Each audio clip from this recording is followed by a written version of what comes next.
Hello, everyone. Few from the sidelines, Stateside. New show, second guest. So I'm going to get reviews and the thoughts of people from the USA. And I've got a special guest with me today. And I'll hand it over to her to introduce herself and where she's from and what channel and everything. Take it away. Okay, thanks, James. So my name is Katie. I'm with the American Hammers TV network. I'm also known as Miss West Ham Philly, and you can follow me on Instagram and Twitter as Miss West Ham Philly. I help one other counterpart here in the U.S. run the Philadelphia Hammers group. I've been to London just once and fell in love with West Ham and decided to take a piece of that back home. So we have a fairly big amount of followers here in the Philadelphia area, but every game you can find me watching it here in our home, and if not, with the group down in Philadelphia. So just wanted to talk about the game on, what was it now? Monday. It was Sunday. 7:30. Yeah. So I was very disappointed. I was I was shocked with the lineup. I wasn't expecting it to be a 3-5-2. I really thought that Moyes was going to keep Noble on the sideline. I am not entirely sure why he ended up choosing to put Noble out there. I thought, we did a terrible job with possession. It shows within the numbers, of course. And I think that, for the first time, I was pretty pleased with Moyes making substitutions, because you could definitely see that punch come through at the end with Ben Rama and Lanzini. It's not often I say that with Moyes. I think he waits too late to substitute. He did well with that. I think overall, with Dawson scoring the goal, we could have had a tie. We could have, held our own.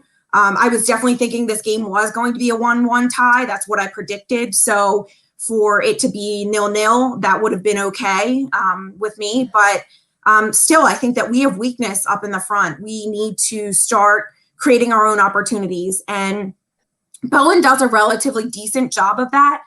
He's really dropped off in the past couple games he's played in, but I do want to see him more creating things into the slot, and he didn't do that this past game. So I think that offensively we still need to refine how we're attacking.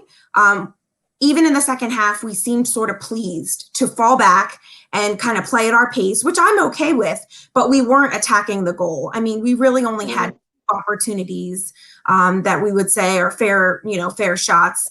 So I think that we need to get a little bit more aggressive up top when it comes down to it. And that's what I'm expecting us to do in the next couple weeks, that, we need to focus on refining that. Our defense is doing very well. We're better able to possess the ball, get it down the field, communicate with one another. Now we need to focus on our attack. Was you shocked, though, by the team lineup? Because for me, we've been playing all right, and to go up to Manchester, considering they played Thursday night, they got injuries.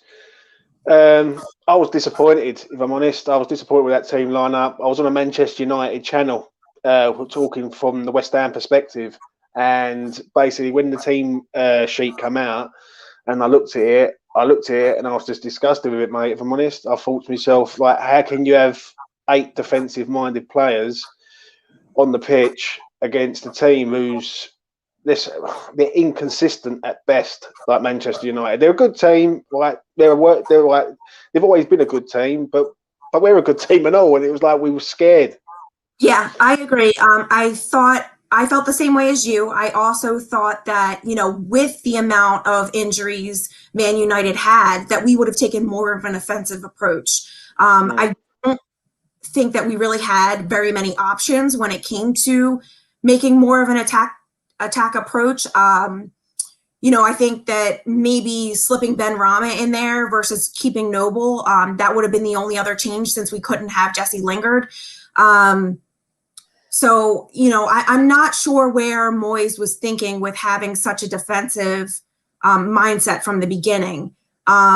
Especially with us not being a good second half team, we need to get out there and get in early and score those goals. Because in the past, we've given up, games in the second half. So that's where I stand in regards to, not playing as defensive when we have these opportunities. We need to strike while it's hot and get it in early. When you was watching the game on Sunday, right, and we got to half-time 0-0, what was you thinking? I was thinking, here's our opportunity. We need to come out in the second half and capitalize on things. I really was hopeful that we were going to put Ben Rama out and he was going to get his first goal. I was excited that would maybe be the case. But I felt like he was still a little bit off, Ben Rama. I thought Bowen still didn't make the completions he was making in the beginning of the season for us. So I was quite disappointed with that. But I was very hopeful going into the second half. I thought maybe we really through. Well, I've asked many people this question. And I'm going to ask you the same question, right? And I've got quite a lot of answers the same. Does Moyes trust Ben Rama? I think he does, but not to the extent of where we need him to. So it's kind of twofold. I think Ben Rama doesn't trust himself yet.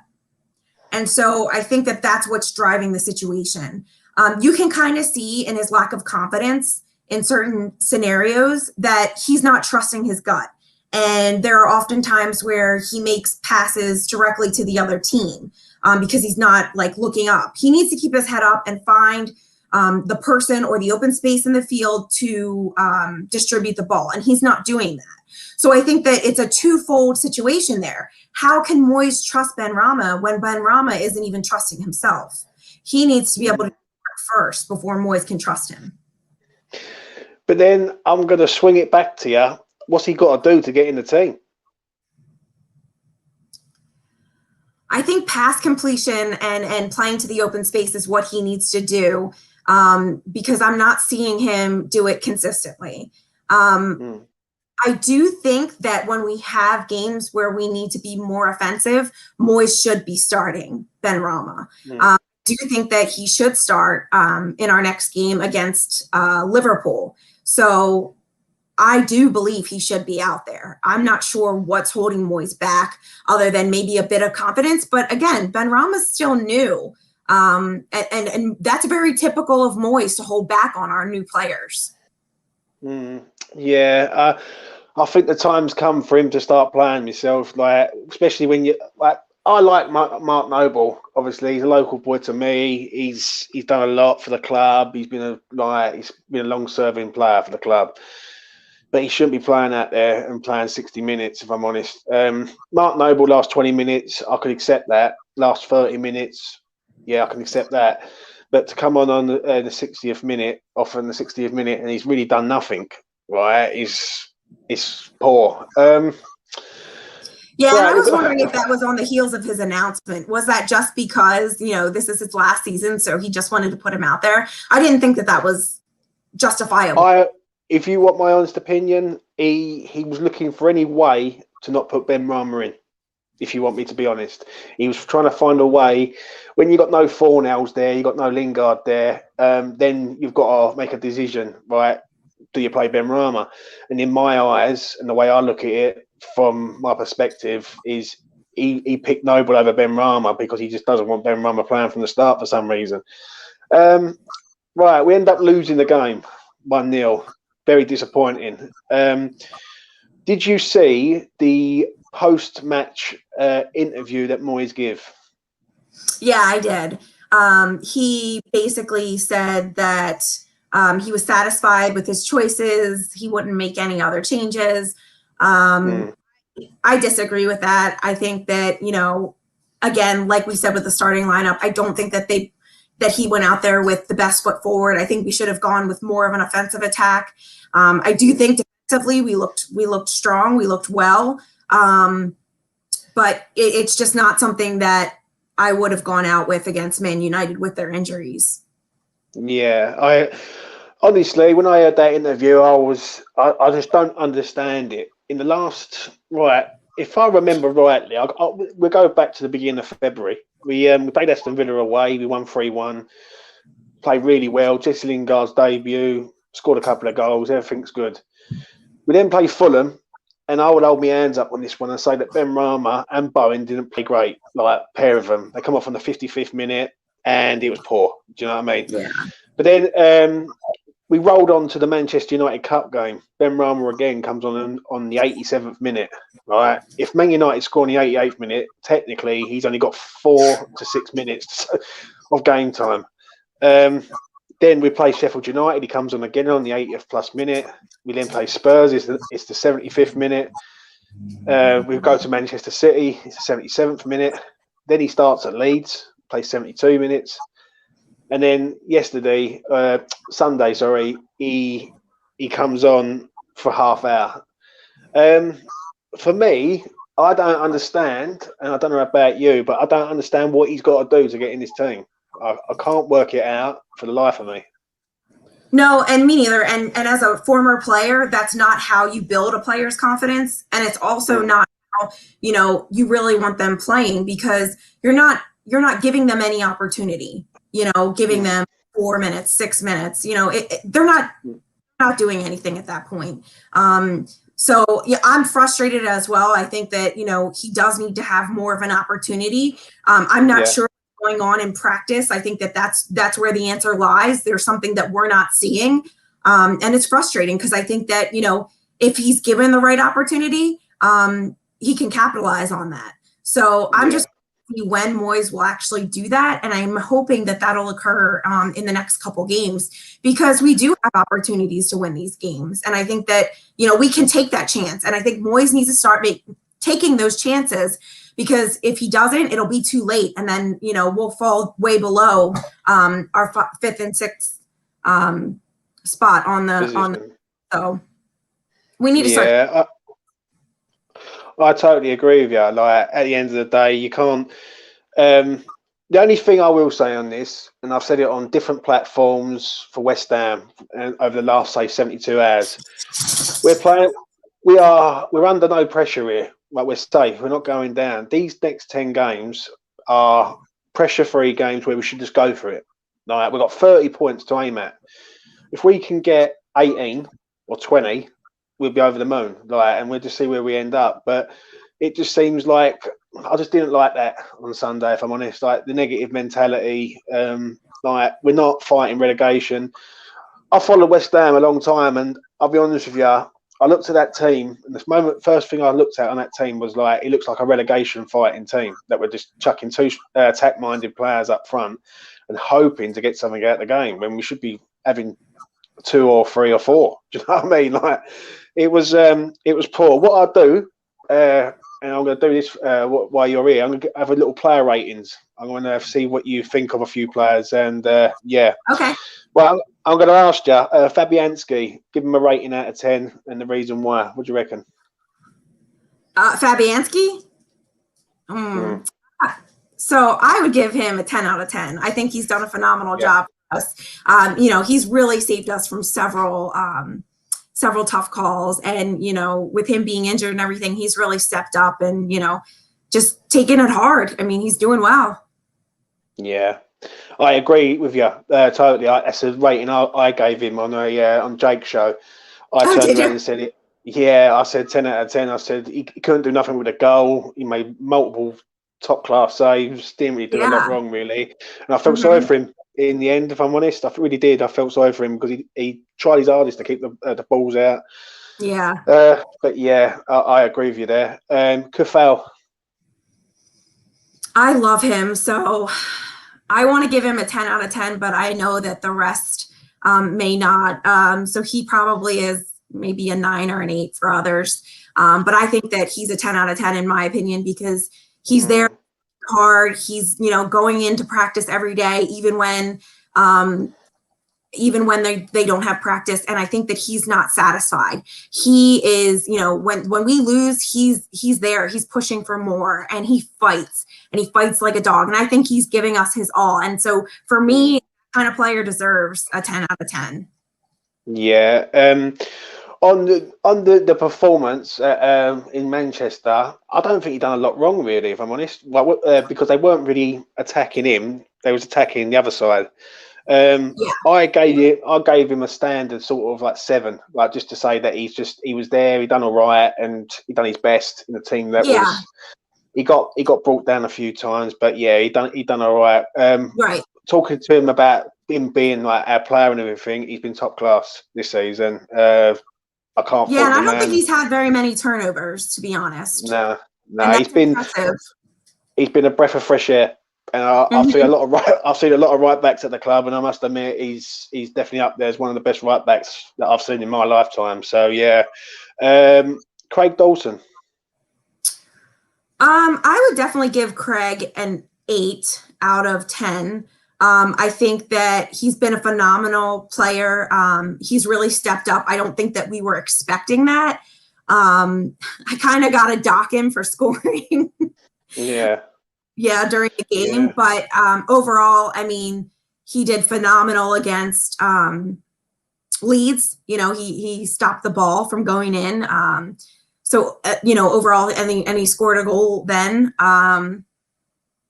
So overall, I think, he's been same like an unexpected player for us that's really brought us a lot of intensity in the back, and he's really stepped in and stepped up where, we had Ogbonna. So I think it's been a surprise. Yeah, I think at Old Trafford, I think he done well. I think he done all right. They didn't really get in behind that much, and when they did, it was Fabianski there to save the day, sort of thing. So, right. Would I give him an 8? Maybe I'll give him a 7. That'd be me. Like, I'd say, he done all right, but yeah, he was just unlucky with a goal. Like, we're all praising him up all season. He goes and scores in the wrong net, but you can't make it up. Now I'm going to get to another player that I thought was absolutely horrendous. Right, I thought he was terrible. Issa Diop. Yeah, you don't want my opinion on Issa Diop. I have a favorable opinion of him. I know he's young, but I don't think that that's an excuse. I always feel as though he is one step behind. If you watch him when we play, if we're ever in the defensive end and the ball gets kicked, he's caught on his heels, and he's one behind when he's defending. So to me, I think that he needs to learn how to step and communicate with the other defenders. He got beat and he didn't fill in the backside several times on Sunday. So I still think that there's a lot of improvement for Diop to improve upon. Now, he has been consistent for us in certain regards with defending. I think that he has done better for us, and he is continuing to grow, but he's still not an Ogbonna. To rank him, I would say he's probably about a 7. Well, you're being nice, a 7. I gave him a 4.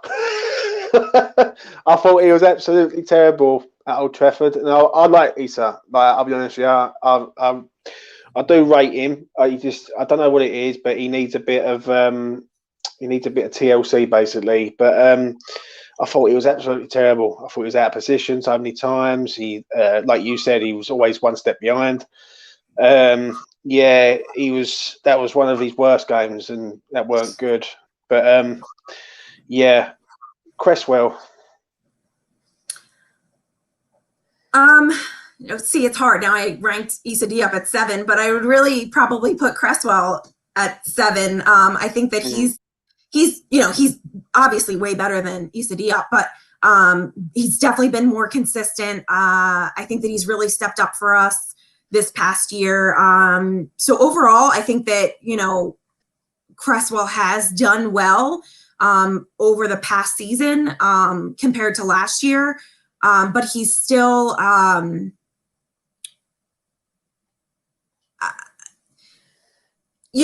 think that he still has opportunities to improve. I don't think that he is, our answer. But, I think that he's done well for us. It's an hard one with Cresswell, because what it was, when he first turned up at West Ham, he was phenomenal. And he got injured and he lost his way. It's a bit like O'Connor. Lost his way and then he sort of come back. You give him a 7. I agree with you. I don't think he was that bad. He done all right. It's an hard one really because we didn't play bad, but we didn't play great. If that makes sense, you know what I mean? Like, and when you weigh it up, our defensively we were solid because we scored their goal for them. But it was just I agree with you. I agree on that one. I'd say a 7 for Creswell. I thought he was all right himself. Right, we're going to get to the final player of the defence, and now this lad is a good player, but he's in the wrong position. And the problem is that when you put players on the wrong positions, they get found out in the end. And this is what's happening with him. Ben Johnson. Give us a rating. I was disappointed. He has done well for us in the past, but he didn't play well for us this past game. He consistently turned over the ball. It was disappointing. I expect more from him, but I'm not surprised. Yeah. The thing is, I'll tell you what it is. If he plays right back, I think you see a different player. I think you see a completely different player. I think he's more comfortable. He actually looked over at Moyes at one stage and said, "Well, what do I do?" And to me, that's not our Premier League professional club and players operate. They should know what they're doing. And I don't want to be harsh on him, but I will give him a 5 just for the simple fact of the matter is I just think he was getting spanning like all over the place. And basically, what they was doing was they know he's right-footed. So they were pushing him onto his left side, and he's all awkward, and he can't do nothing basically. So yeah, I'll give him a 5. I think I'm hoping that he's going to be the replacement for Kafal in the future. But obviously, I'll give him a 5 there. Right, we're going to the midfield. Right, I'm going to start with the captain on the day, which I wasn't happy about either, if I'm honest. Mark Noble. Mark is just there, I don't feel he's really bringing anything to the table. It's time for him to go, unfortunately, and it's frustrating to see that. Would you say it's time for him to go, or would you say it's time for him to start playing the last 15 minutes of games? Because if someone said to me right now, would you have Mark Noble in your team, but he plays the last 20 minutes, last 15 minutes, last 10 minutes, I could accept that. I could go, what, fair enough. Like, we can all take that. Absolutely. But when the man's playing 60 minutes against a 3-man, he doesn't have the wheels.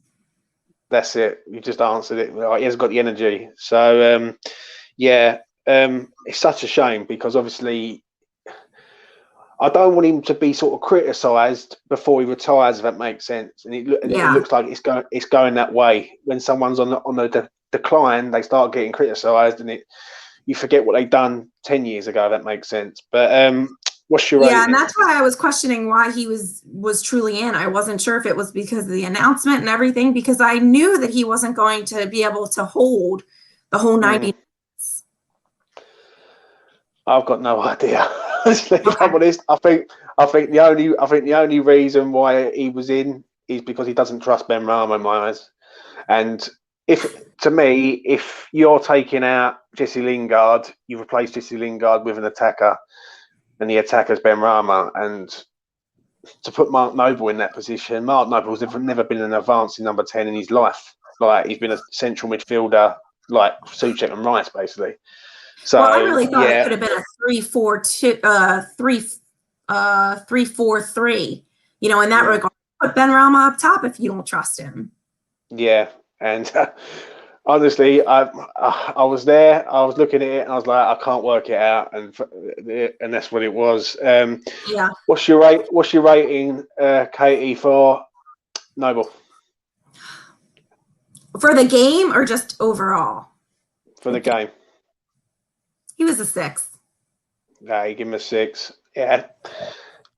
He didn't play bad, and I agree with you there. I would probably give him 5 or 6. Like, he weren't bad, but he he didn't influence anything, if that makes sense. Right. So he didn't do anything to make us better. It was just like average. So yeah, I agree with you there. Souček. Souček, I would give probably a 7. Yeah. I think he's like Sufal. He gives his all every game. He busts his butt. I just think that, he did a great job in the midfield, but, we couldn't convert. Yeah. I actually said a 6, but it's not far away. Like, I think he was all right. He didn't. I just think when there's no players in front of him with any pace to sort of get into the areas that he likes to get into, and that's why when we play a 4-2-3-1 system, that's why that man looks 1,000 times better, because he can run in there late when there's players in front of him. Do you know what I mean? So yeah, I'd say a 6. You say a 7. That's fair enough. Declan Rice. I would put Declan at an 8. Yeah. Declan, he's just always consistent. He did well. I'll give him. I actually gave him a 7. I actually said to him, I thought myself, you know what? He was the best. I don't mind the 8. Honestly, I think the 8's fair, because I think he was the best midfielder out of the 3. He was everywhere again. And yeah, I'm a higher grader than you. Yeah, I'm a little bit more generous. Yeah, I must admit, I must admit, in all seriousness, he was the best one. I thought he played well, Declan. Like, considering he was covering a position there, because Noble was just can't get around. Do you know what I mean? Yeah. We go up top now, and we got Jared Bowen. I would give Bowen a 6. I really didn't think he did much for us, and I'm still disappointed. I thought that he's still. I don't know what's going on with him. I think that he has so much more to give, and I don't know what Moyes needs to do to get that energy back that we had at the beginning of last May. He's and he's got to get it back, and we got to get it back quick. Do you know what? He's the one player this season that's disappointed me, Jared Bowen. Like, when we signed him last season, I was excited. I thought, you know what, we've got a little gem here. He's a good player. Yeah. He started the season well, and for some reason, over the last, say, 12, 14 games in all competitions, he's been nowhere to be seen. He's done nothing. He hasn't looked threatening. I think he's done 1 assist in that time. Yeah. It's been. I've been gutted with him, really, and he's been not great. I'd give him a 5 at best. I thought, like, he should. He gets an header and it goes miles wide, but thankfully he was offside, because if he was onside, then he would have been massively criticised. But I'll give him a 5 there, mate. I just think he's. I don't know what's happened to him. I really don't. I'm hoping that the novelty hasn't worn off with it. He's in the Premier League now, and he's comfortable. Do you know what I mean? So, yeah. Antonio. I would say Antonio was probably about a 7, and I'm always probably hard on Antonio, but I felt like there wasn't much that he did. He just kind of felt like he was there. He tried to play defense.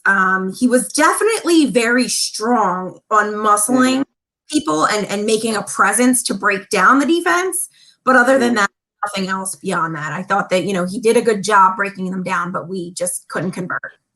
Do you know what? I actually said a 6 for him, but do you know what? When you say that about the strength, I actually did feel sorry for him, if I'm honest, because he was holding the ball up and there's no one to pass to. It was just like, he gets the ball and it looks around and they're all miles back because they're defending. Do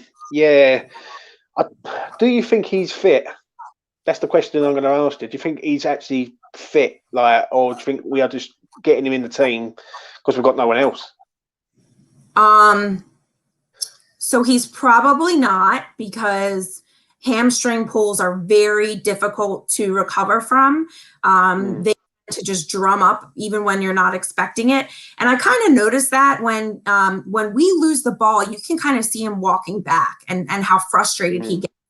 And I could see it happening a lot in the game, because we were constantly giving away the ball in their half.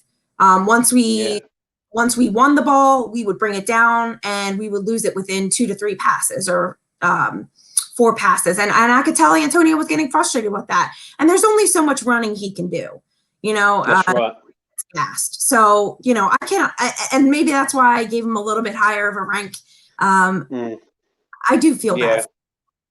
Do you know what? You're right there. He was running, but there was no one with him, and that's the problem. When you've got a player who can do that, it gets a bit frustrating after a little while. And when you're looking around and your players are like 20 yards, 30 yards back the other way. So yeah. James, don't tell the American Hammers I said that about Antonio. I'll have my head. Nah, I won't, mate. What would I rate Antonio? I think I'll give him a 6. I think he done his best, but he's doing his best with nothing. If that makes sense, do you know what I mean? Yeah. Right, you got 2 subs that come on, Lanzini and Ben Rama. What would you give the pair of them to? Well, they brought zip. I'll tell you that they did bring a little bit of passion, and it felt like some sort of energy that they brought out. But what they did with that energy was a whole lot of nada, as I like to say. Yeah. I really didn't see anything special, and I don't know why they were, I think the rest of the team was just gassed by the time that they got out there. So I would just rank them at 6 for this game. I just didn't see much that they brought, other than they did pick up the pace, which I thought was good, and that we still, at that point in time, when they came on, we took ownership of the field, and that's where we need to be. And that's what we need to do going forward. So I was happy that Moyes got them out there, but we need more of that, and we need Moyes to get them out there faster. Yeah, do you know what? I agree with you. As soon as they come on, within 2 minutes of them coming on, we had 2 chances. I know we didn't get any on target, but we were getting the ball in their box. But yeah, I'm going to ask you a few more things in a minute. But yeah, the final rating that I'm going to ask you now is rate the manager out of 10 on the Manchester United game. I would give him a 6 out of 10. Oh, you're being generous. You're being generous. Why? What's the reason? So I think reason he gets points taken away is that was definitely not the lineup I would have gone with. I definitely would have gone with a 3-4-3. Definitely would have put Ben Rama up top. Started him, taken Noble out. I wouldn't have put Ben Johnson on the left. Yeah, I mean, just those small tweaks like that, I think that we could have just put ourselves in a better position. I think that if we would have gotten a goal in the first half, we could have come out on top. And I think we need more pressure with that. I definitely don't think we should have played as defensive as we did. I'm always on him for his substitutions. I think he waits way too long to put subs in. So I think overall it wasn't terrible. So maybe, I guess you could say 5, because it was like 50-50 kind of blah, not really. But, he's still doing a job. He's still improving everyone. Yeah. So 5, 6. Come on, you got to pick one. It's over 5 or 6. Come on, what one? All right, I'll pick 5. You're going to go 5. Me personally, I think I'm going to be harsh here. I'll give him a 3 at best. Wow. Yeah. I'll tell you the reason why. He did make subs. I'll tell you the reason why, right? And tell me if you think I'm wrong. We just played Man City 2 weeks ago. We go up there. We play a 4-2-3-1 system. We play pretty decent against arguably the best team in Europe at the time and the best team in the Premier League. We then play Leeds. We didn't play great, but we got the win. It was an ugly win. Right? Terrible. But we won, and we got up. Right, it was a 1-in-1s, yeah. So now we're going up to Old Trafford. Man United have got injuries, and they play Thursday night, so they've had 2 games before we've got to them. And he sets up that 5 at the back, and I just could not work that one out at all. Like as a fan, not in fear of relegation here. We're in fear of trying to stay in the European spots, and I just don't see it. Teams that are in the top 6, 7 don't set up 5 at the back wherever they go. Do you know what I mean? And we're fifth in the league because we're been the 5th best team in the league. Do you know what I mean? So for me, yeah, I didn't like his interview after. I thought his interview was a bit arrogant, if I'm honest, saying that he wouldn't change anything in hindsight. And I'm like, well, come on, like, you got to admit you got it wrong there. Do you know what I mean? Like, you can't. Sometimes it takes a bigger man to admit when he's wrong. Do you know what I mean? And you get more respect when you're wrong. Do you know what I mean? So yeah, no, I'd have to give him a 3 on that one. But moving on to the Arsenal game, right? This game now is massive. What's your thoughts coming up to that one? Yeah, no, you're correct. It is massive. And I think that having Lingard back is definitely going to play in our favor. We definitely need to continue to push the ball up top. I think that we'll do just fine. I really do. I think that we're going to come out 2-0. God, dear, I love in your confidence. I'm loving your confidence. Me personally, if I'm looking at this game, I think this is going to be a make or break for us, because I think if we lose this game, then the confidence levels are going to start to go a little bit. If someone said to me right now, James, you're going to draw this game with Arsenal, but you're going to go and beat Wolves and Leicester, I'll take it now, because it'll stop the rot, it'll stop the negativity from the Man United game, and yeah. Nothing would surprise me if we win, though, because that's how we play. 1 week we're good, 1 week we're bad, 1 week we're bad, 1 week we're good. So I'm going to predict it. I'm going to say 2-1 West Ham, but it's going to be harder than we think. I agree. I think it is going to be harder than we think. But here's the other thing: we've been building for weeks now, and I think last week, it just wasn't really one of our best games, and the week before it wasn't. It was a sloppy win. But I still think the team is building better cohesively, and I think that they have confidence within one another that if they get back on track and they can communicate on the field, I think that we will capitalize on this win. I think it is going to be a start of our winning streak. So you can call me if I'm wrong, James, but I think that this is going to be our next step towards getting into. If I'm honest, this is going to make or break it for me, this game, because the way I look at it is a lot of the teams are lurking around us, like they're crowded in with us, and these teams have got better squads. And if we start losing players for any reason, they lose players, they can still carry on. But if we lose players, it's going to affect us massively. The only positive that I can give on this is that we've got Lingard for 10 games now. So it's 10 games of Jesse Lingard. So, it'd be interesting, this game against Arsenal. I absolutely agree with you. I think that, if you take a look at our bench from against Man United, who else did we? There's no one else we can dip into. We will struggle. And we don't have a deep bench. So once we get against these bigger teams, we will suffer and they will substitute. So it's going to be a problem. It is, and that's the thing that I fear on that one. But before I let you go, I'm going to ask you. I think I know who your top hammer is, but let me start you off. Who is your top hammer? And I'm going to ask you. Who do you think it is? I think it's Kafal, but it is Kafal. Right. But what West Ham players disappointed you this season? That's funny because I asked this on my show, and I've gotten a lot of different answers this year. And it's interesting to see how the dynamic has shifted. Last year, I was on Antonio. He really disappointed me because I knew his potential. So that's why I say don't go back and tell the American Hammers that I've given Antonio such a good score. Honestly,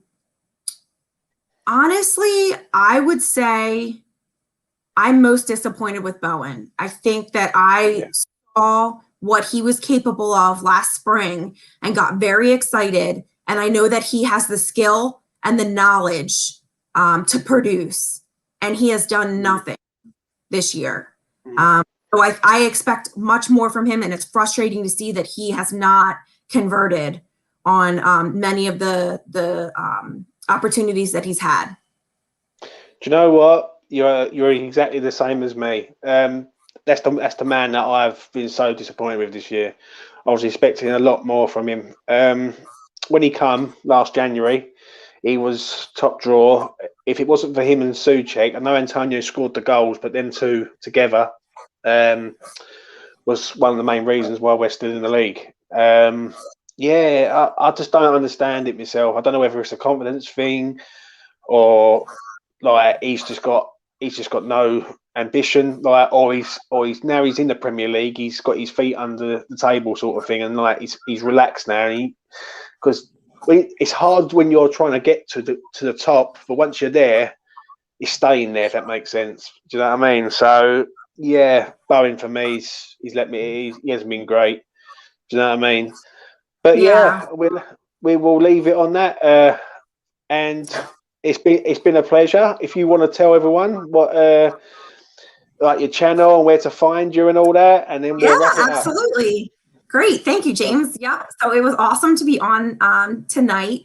I host a show on American Hammers TV on Thursdays. It's called Hometown Hammer. And essentially, I just interview individuals, talk about West Ham, their favorite foods, and it's a feel-good show, West Ham feel-good show. So we always have a good time. So I hope that you'll join us in the chat room Thursday nights. It's 8 p.m. Eastern Standard Time here in the U.S. and 1 a.m. British time on YouTube under the American Hammers Network. So if not, hopefully you'll follow me on Instagram and Twitter, MsWestHamPhilly, and hopefully I'll see you guys in London soon.